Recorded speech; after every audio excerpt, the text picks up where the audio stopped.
there is a mounting possibility that the Vikings trade up at exorbitant cost and take JJ McCarthy as the fourth QB off the board in the top 5 of the draft. Are we going to be all right with that? Welcome to the LockOn Vikings podcast.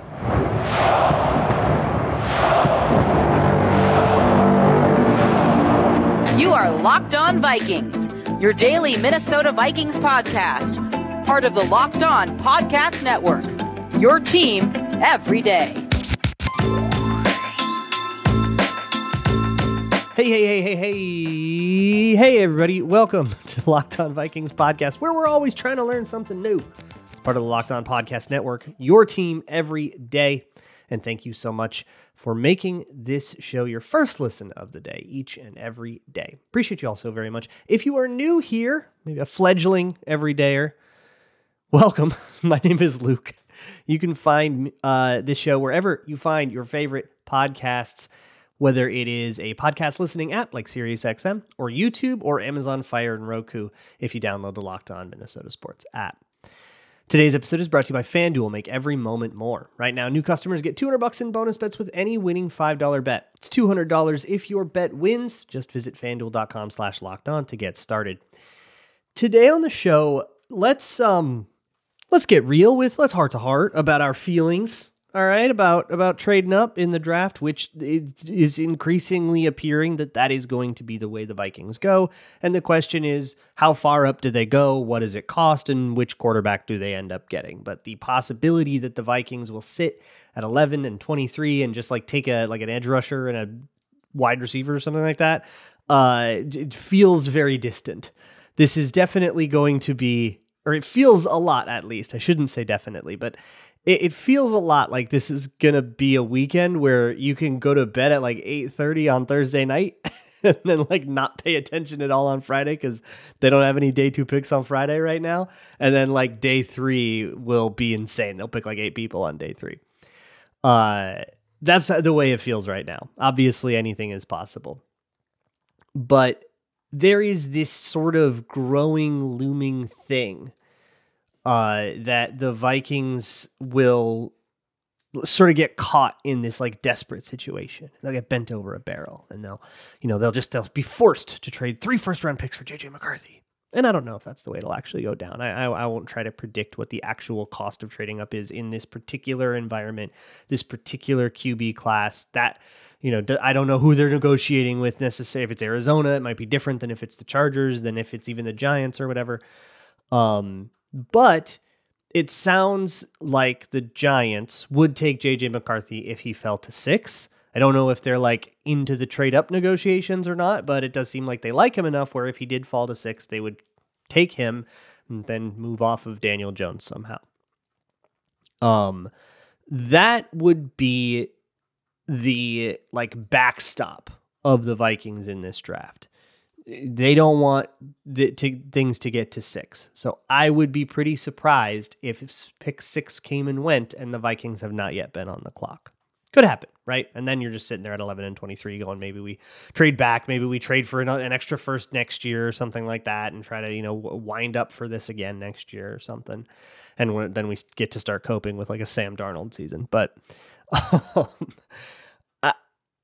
I have a feeling that for a lot of you, that situation where you're trading up, maybe even 3 first-round picks to go up to like 4th overall, and you're taking JJ McCarthy 4th overall or 5th overall, is like a nightmare. And maybe I bet a lot of you would even prefer to not even bother with it and say, let's just be QB-less for a couple years. Maybe we'll get good draft picks anyways, right? And save all our assets and all of that. So I want to just sort of talk about the logic of trading up. Also later in the show, we'll talk about Harrison Smith's contract, which we have some details for that tell you exactly what the deal is with him. And I think you can kind of glean the intentions out of it. So we'll do a little bit of contract analysis later. But first, I think the logic of trading up deserves a little bit of a musing, I guess. When you are a QB needy team in the draft, like the Vikings are, and you're so clearly set up to trade up, right? They did this trade with Houston. They've got 2 first-round picks now. the world where we're like bidding against the Raiders or the Broncos is a distant memory. They can no longer keep up. The Vikings have set themselves up where they just have like so much that they're just going to blow those guys out of the water, and they pick above them anyways. The real opponent here is, I guess, New York. And, how motivated is New York becomes the question, against how motivated is New England or Arizona or the Chargers or maybe even Washington at 2. I don't think that's out of the question. Which of those teams in those, obviously the Bears are taking Caleb Williams, lock that up. But of the next 5 teams, which one is the most willing to leave the draft without a new quarterback, right?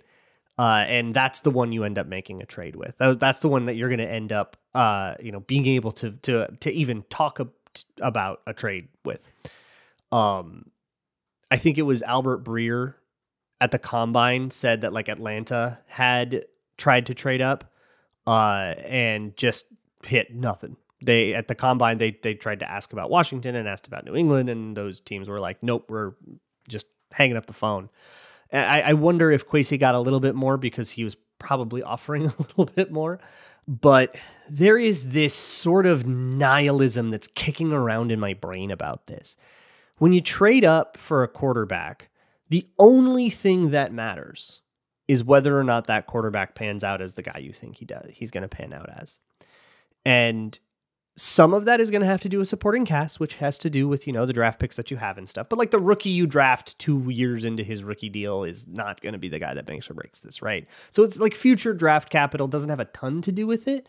To me, at least, the impact of a draft class is on like a 2-year delay. If you have a really good draft class, you're really going to feel that in like 2 years, right? The Vikings have this great draft class in 2015. The best that team was 2017, right? You have a pretty bad draft class in 2022. They're probably going to feel the impact of that in 2024, right? Where you're going to suddenly kind of feel like we got like an older Harrison Smith running around. We maybe wish that safety turned out a little better. We've got this weird situation at corner, even though we drafted a couple corners in that draft. That is going to map really well onto where the Vikings seem to potentially have struggles in 2024. And even looking elsewhere in that safety room, right? The Vikings really felt a benefit from Cam Bynum. 2023, he was drafted 2021, right? Like by year 3, that's kind of what I say. And so by that, 2 years after they were drafted, so they're starting their 3rd season, you're going to feel that. So thinking of the rookie contract, with somebody like McCarthy, or even if it's Drake May or Jaden Daniels or whoever it is, you probably have, if you call their rookie year a managed expectation year, right? You want to make that year possible. You want to make it a legitimate opportunity, but let's all be real, right? Like a rookie's never won the Super Bowl, right? So call it 3 years of rookie contract of that 4-year rookie deal. The 5th year option comes, but for quarterbacks, it's going to be hella expensive. So you're no longer getting the cheap quarterback benefit thing that you really want out of a rookie contract, right? And honestly, that 4th year of a top 5 draft pick is reasonably expensive too. So really, you got 2 years of this like window of having this like rookie QB contract thing that everybody loves so much, right? And so if that's 2025 and 2026, well, you're not really anticipating the impact of the 2025 first rounder until 2027, until JJ McCarthy is already expensive. And you're really going to need that probably, right, by then to keep that window open and going. But just by virtue of like that assumption, like wasn't there an assumption there that you're going to want to keep the window open? That sort of implies that JJ McCarthy worked out, right? Or whoever you got at quarterback worked out. And if you're thinking about extending them, it was probably worth it to trade up 1 first-round pick to get him. I say this a lot, and I really mean it. There is no wrong way to acquire good players. If that guy is good, if that player has the impact he's supposed to have on your team, and you overpaid a little bit, nobody's really going to care because that player is good. And if you underpaid a little bit, but then the player turns out pretty bad, nobody's going to be like, yeah, but they got a great deal on him. It sucks. The player sucks, Nobody would have been any happier with Christian Ponder if they drafted him in the second round instead of the first. That wouldn't have made him any better of a player, and it wouldn't have changed how he goes down in history at all. So where I'm at with this is if he's the dude, right? If it turns into the guy, overpaying doesn't really bother me. And this is really only applicable to quarterback. Once you get to corner and defensive tackle and stuff like that, we can very much levy that was maybe a reach kind of criticism. But for a quarterback, things warp so much and quarterback is so deeply impactful that the benefit of having a successful rookie quarterback that is homegrown and grows with your team and becomes the face of the franchise just dwarfs the cost of maybe you paid a little bit more than you typically should in that situation. Blah, blah, blah. Like it doesn't matter. You got the guy, right? That's what you're in for. So that now the question is JJ McCarthy the guy? I've sort of planted my flag on that on patreon.com/LukeBraunNFL and in a previous episode of Locked On Vikings. But with the additional context, and now that we're a little bit closer to the draft, let's open that back up and see how we feel about JJ McCarthy as the guy you would trade up for. So that's what we'll do next. Today's episode of Locked On Vikings is brought to you by BetterHelp. BetterHelp is online therapy made easy, and it is designed to be convenient, flexible, and suited to your schedule. That can be a big barrier to getting into therapy. When do I do it? I work all day, and how do I get that scheduled and worked into my life?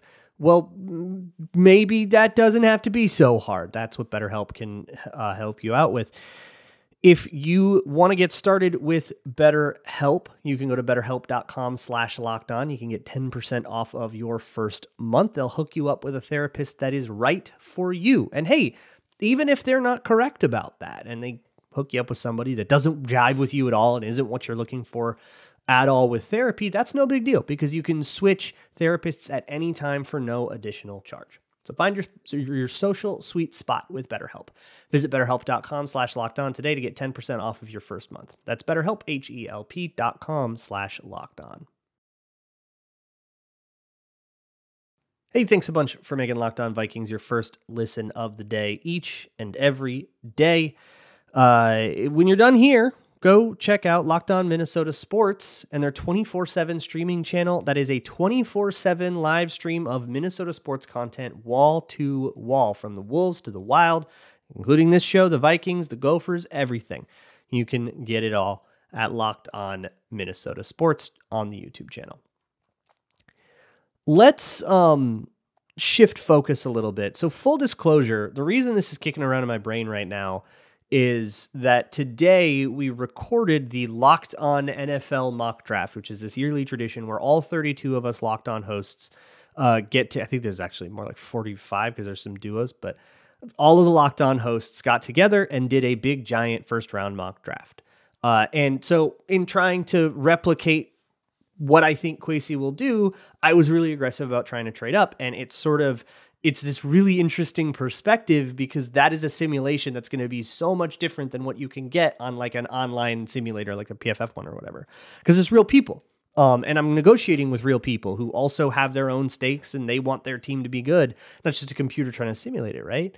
And what I found was that everybody's needs were a lot more different than I anticipated, and that I'm not going to tell you where I ended up, by the way. You'll have to listen to the thing when it comes out. But there was at least one instance, and there could have been two, although it was difficult to compare for reasons that are boring. But there were sometimes the team that was higher wanted less in return than the team that was lower. Like that happened. And so that ended up being like the team that I got further with. And isn't that so interesting? Because everybody's in such a different place. So trading up is not really so much the simulation, like in the simulations that we do, that we as fans are used to. If you're super deep into this and you do the PFF mock sim all the time, we get used to it sort of being a purchase. You go to the store and you buy a higher pick for, this many picks, I get this. This is what it says on the draft chart. That's what's, that's what's fair or whatever.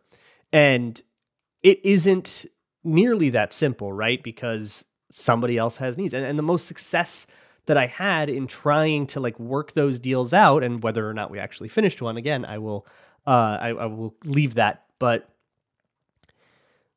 the furthest those conversations would ever get were the ones where I was really had a clear need of what the needs of the team I'm talking to are, what that person actually wants. And when I could kind of shape the negotiation around making that person feel like I was giving them what they wanted. And once I got pretty deep into this, it got really easy to just like throw in extra draft picks because whatever. It's the quarterback. And personally, knowing that there's a pretty good chance, especially as I was talking to, Arizona and the Chargers, and I even did talk to the Giants, knowing that and understanding what I know about like those Locked On hosts because they're my colleagues, negotiating with them was really, really interesting. But I had to have conviction because it really felt weird to be like, well, what about, this insane trade package? And then looking and saying, am I really doing this for JJ McCarthy? I felt I had to have conviction to do that. I don't think you ever go do that for a guy you only feel okay about. I don't think that's possible, let alone like, it's not like it's a good idea, right? For a quarterback you just feel fine about. You got to love that guy. So do we love JJ McCarthy? Well, I'm sure answers will vary a lot. I'm sure there will be a lot of YouTube comments that have lots of thoughts about how they feel about trading up for JJ McCarthy, like specifically. And that's not going to be nearly as easy a sell as trading up for Drake May, right? Who's the sort of second chosen one of this draft. And whoever gets him will be showered with praise. And he will definitely, he and Caleb Williams will definitely get like 2 good years of runway where they get like the most PR, the biggest PR campaign ever, even if they stink. They'll get the Justin Fields treatment where Justin Fields could be bad for 3 years and people are still like, but his potential, he might just suck. Whereas like JJ McCarthy, 1 interception, people are going to be off of him. And I really don't want, if that is who the quarterback is, don't do that. All right. Don't be the person who decides how they feel about a guy when they like aren't starting at the beginning of camp. And that when they, step onto the field and they throw like 1 bad pass and you go, this guy stinks. And you have like a 5-year vendetta against it. Don't be that guy. Okay. Give people a chance. Have 1 modicum of patience ever. I'm begging you. But to rehash the merits of JJ McCarthy himself, he's sharp comes to mind. He's a sharp quarterback. That's, I don't think very arguable that he's, things are on time, things are in rhythm. And for the most part, when he's just executing the concepts in front of him, his feet are good. He can evade in the pocket. And that's actually what I like most about him is his problem solving ability.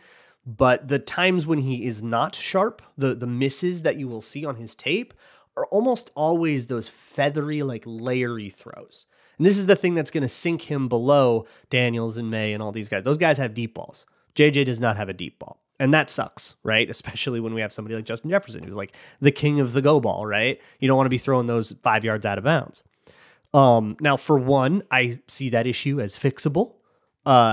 Because of my own theory for why that issue is a small mechanic tweak of his lead foot is just a little bit too closed off. So he's thrown against his body and then it makes it a little bit harder to get all the power that you want. And that will show up on deeper passes, not necessarily cause enough of an issue to influence a throw that's like a slant or something like that. That's more about timing than it is about like, these picture perfect mechanics to get those like moon balls. But on the moon balls is going to show up a lot. That's my theory. If I'm wrong about that and it's way harder to fix, then so be it. That would very much change my opinion if I found out that, if the god of quarterbacking came down and said, actually, Luke, you're wrong, and he actually just doesn't have arm strength, I'd be like, okay, well, then I like very much would change my evaluation. But I'm trusting myself and all the things that I learned about quarterbacking this offseason. And I'm pretty comfortable with that, even if it makes me wrong. But the problem-solving ability that I like the most about McCarthy that gets me really juiced up is that like things went wrong a lot for Michigan. I don't know if you watched any Michigan games. I have watched the film for 6 of them. If he ends up being the quarterback of whoever the quarterback of the Vikings is, I will probably watch every college game they have. I've done 6 for JJ McCarthy. I usually would do 4 for a draft video for like a Patreon, but I did 6 because I felt like I was taking so many crazy pills. I was expecting to see this really frustrating, like, super annoying quarterback. And I actually saw a dude that like solved a lot of problems. When Michigan was behind the chains, when they were backed up into a corner, when, the run game was their bread and butter. It's a Harbaugh team, Blake Corum, that offensive line, a bunch of road graders. But when they needed the pass game, pass pros would break down. Routes would get run wrong. There were drops everywhere. Routes would just be run poorly and there wouldn't be separation. Roman Wilson was all right, but everybody else made a litany of mistakes. And there would be a lot of times where JJ McCarthy would have to put that whole thing on his own back and either evade pressure while maintaining a pocket, which, I'm a big sucker for that. Or if he did break the pocket, he had to execute a scramble drill perfectly. And those scramble drills are polished. He keeps the depth the way that he is supposed to. He throws on the run the way that he is supposed to. Those skills translate. And those skills especially translate to a world where you're up against a lot of really scary dudes on defense. Defenses are pretty good in the NFL, and they're going to cause problems. You need to be able to solve those problems. And I like that about JJ McCarthy. So if he's the Vikings quarterback, whether they get him at 11 or whether they pay a bunch more first-round picks for it, at the very least, we'll give him a chance. I'll give him a chance if it's Bo Nix, right? Like, you got to just keep your mind open. That's just a healthy way to think about football. But, I'll have my hypothesis, but it's only ever a hypothesis. But with JJ McCarthy, my hypothesis is, yeah, I absolutely think this guy can work. And when you have a guy that you think can work, that you really do feel good about, go get him. Let people scream as much as they want. Hopefully that tracked to you, the stream of consciousness, but I do want to move now into some contract stuff. Harrison Smith's contract details are now reported by Over the Cap, I'll do it via Over the Cap's like calculations of it so that we can sort of try to glean what the plan is with this guy now for the rest of his career. Today's episode is brought to you by FanDuel, which is America's #1 sports book. It is now time for your bracket to probably be busted. For some reason, I had Kentucky in the Elite Eight. Didn't work out. Now like half the games in that region are completely irrelevant to me.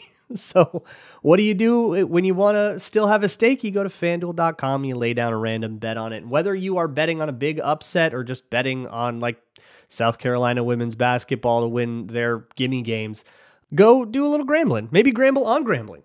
They're playing. Maybe that's your big upset. They're playing against Purdue. You can go to FanDuel.com/lockedon. If you're new, you can get $200 in bonus bets if your first $5 bet wins. And that $5 bet can be anything: a spread, a money line, an over/under. You can bet on a heavy favorite and still get $200 back on a $5 bet, assuming it wins, on FanDuel.com/lockedon. That's FanDuel.com/lockedon. Moving on here with the LockOn Vikings podcast, Harrison Smith has restructured his contract. He did that earlier in the week, so that's not huge news, but the actual details of the restructure are out, and the Vikings have done a little bit more than just a pay cut with that deal. Harrison Smith is now going to hold a cap. So this is what you care about, is the cap number, right? He used to have a cap number of like 19 mil or something like that. He now has a cap number of $7.3 million. So it goes down like 11 and change. So that actually saves a lot of 2024 cap space for the Minnesota Vikings, giving them the leeway to not only sign their whole draft class and all that stuff and have the cushion that they needed to have, but they still have money left over for a pretty big move. They did some light backloading, nothing like the super egregious stuff that you saw the team do in 2021 and 2022 when they were still kind of coming out of the like pandemic cap crunch. But they definitely still did some backloading, and with the way the cap is growing, it would be foolish not to. But this is fairly deliberate. It's interesting. It's like on one hand, what do they need that money for, right? Like we're doing the like Brian Windhorst thing of like, why would he do that? But on the other hand, it might just be that this is what we think your value is now. And we're not just going to overpay you because you're a legacy player. And I mean, Kwesi's been here for 2 years, right? He doesn't have that kind of attachment. So here's what you're worth, right? And Harrison Smith says, okay, that's fine. I'll take that because I bet that's still better than I'll get on the open market. That's the calculus that he's going through, right? When he takes that deal. But it's more than just a pay cut specifically, because he actually still did receive a decent amount of money. He takes down a signing bonus of $7 million spread out over some additional void years. So there are 3 void years now on the end of Harrison Smith's contract. It is now fully a 5-year deal. So you're spreading that out as much as you possibly can. That's $7 million. And then everything else is just like no longer money. He's got base salaries from there on out, a little bit of a per game roster bonus, and that's it. So essentially what the Vikings have said is, this is the money we're paying you now for the rest of your contract here. This is your $7 million, and then we'll pay you minimum salaries from here on out for as long as you want to play, basically. And because of the way that it is structured, it really looks like the kind of thing that you would give to a guy who's saying, I'll give it one more ride, and that'll be that. He has a cap number of $6.5 million next year if he does play. And if he doesn't play and he just leaves, he will, of course, forfeit a little bit of the base salary. He'll have a $9.5 million dead cap hit if he retires. You can split that up by doing some post-June stuff. You can split it up between next year and the year after a little bit and split it in mostly in half. Not quite fully even, but basically in half, which, will help ease that burden. And again, the cap is growing so much that in 2 years, a $4 million dead cap hit will be like rubbing 2 pennies together and throwing them in a fountain. But the way that this plays out that makes the most sense cap-wise is the scenario where he makes $7.3 million this year. And then next year you cut him with a post-June, or he retires and you put him on the retire post. You can do the post-June thing with a retirement too. It works the same exact way. And carries like a $5 million dead cap hit next year, and then you got like $4 million the year after that, and then you're done with it. But I would guess that Harrison Smith, after this season concludes and he's collected all of his game checks, has made the money that he's going to make from the Minnesota Vikings. They've given it to him, and because it's all in a signing bonus, they've given it to him up front. So that works out. I mean, look, Harrison Smith has an $8 million season here, right? In terms of like actual cash flow. But that's basically what this contract has turned into, is a 1-year, $8 million deal that they're going to do some cap finagling to, spread out the cap hits and do the accounting. But really it's turned into a 1-year, $8 million deal in terms of the actual like debt that they are building up. And which years they choose to put that debt in is part of a larger strategy in putting all that puzzle together. That puts Harrison Smith in final years, a swan song situation. It's kind of a sad moment to have your swan song for a guy that, played here for more than a decade and saw all of the ups and all of the downs, kind of ending on a year where the Vikings are like nursing a rookie and maybe they're going to start Sam Darnold for a bunch of games, but you can't really control when you get old. You can't really do anything about that. Right. So that's still, probably preferable. I don't think he gets 1 year, $8 million from somebody else. But regardless, it's pretty likely. It's interesting. They do have like a base salary earmarked for 2025, even though it feels sort of unlikely. But I guess it just leaves the option open. Hey, dude, if you have like a ton of fun this year and you just really want to run it back, like we're here for you. We got you there. And then I think after 2025, we're in miracle territory. If he's playing football at age like 37, like, oh, all right, buddy, like we'll figure that out if we come to it. But that really does set up the Vikings to continue to make moves here. It's the compensatory formula of it all. We're still waiting to see exactly where they're at on the comp formula, because I don't know where Shaq Griffin lands, if he counts or not, because if he does, then that'll like change whether or not they get 1 or 2 third rounders next year, which of course is important. The Vikings obviously know this. We just haven't seen it reported. But when it comes to actually signing like premier hot ticket free agents. I'm going to guess we're basically, we've seen the end of that until the draft. Most teams, I think, now it's the pro day circuit, right? So front offices are sending all those people there. All the principal decision makers are bouncing around the country to this pro day and that pro day. So there's not a ton of time to think about those things. These deals can still happen, but it's going to be a trickle now. And until after the draft, when a lot of those bigger deals would not count toward the compensatory formula because now you're too close to the season.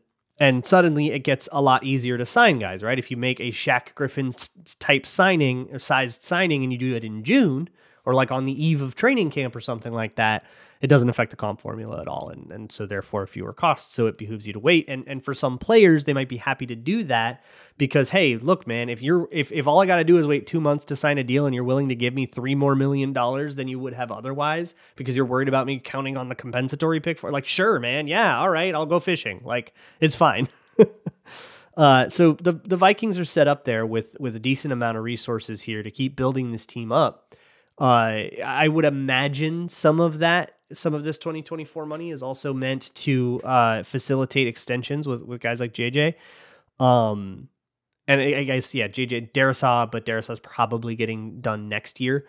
But the Jefferson extension part is also, I think, part of this math. And what's interesting between the restructure we saw this time and the restructures that we've gotten in the past is that Harrison Smith in the past, he would, like last year, he took a pay cut, but we didn't touch the next 2 years of the deal, right? We just said, we'll deal with those when we get to them, but he's still, slated to make 14 million and all these exorbitant numbers. We just fixed the year that we're in right now. And then next year is next year. But this time they actually did something about next year, which to me is ensuring that they've got enough room for a JJ extension, right? That's going to be a really big sum of money in 2025, particularly. The 2024 sum of money might not be so big because of signing bonus stuff. A lot of the money he gets up front will be spread out. So the first year of a contract in terms of cap hit is usually a little bit mitigated. That won't be true for 25 and 26, 27, and so on. So having a very clear sense of exactly what the cap hit is going to be, or, the two different numbers it can be depending on decisions, understanding that specificity is going to be really helpful when you're trying to figure out exactly how you're going to structure that JJ contract. So that there is some math to be done there that, we won't really talk about till August, probably. I don't know, July, August. That's when that kind of stuff tends to happen. Maybe after the draft, maybe like immediately after the draft, they just like get right on it because they were so close before that they're like two different decisions and they're done. But I don't know, in case you were worried, it's still very much clearly a team planning to have a really big contract on the books in a couple of months. So stay tuned for that. I will see you all next weekend, or after the weekend. Enjoy the basketball. Try not to stress out too much about trading up. And as always, Skull.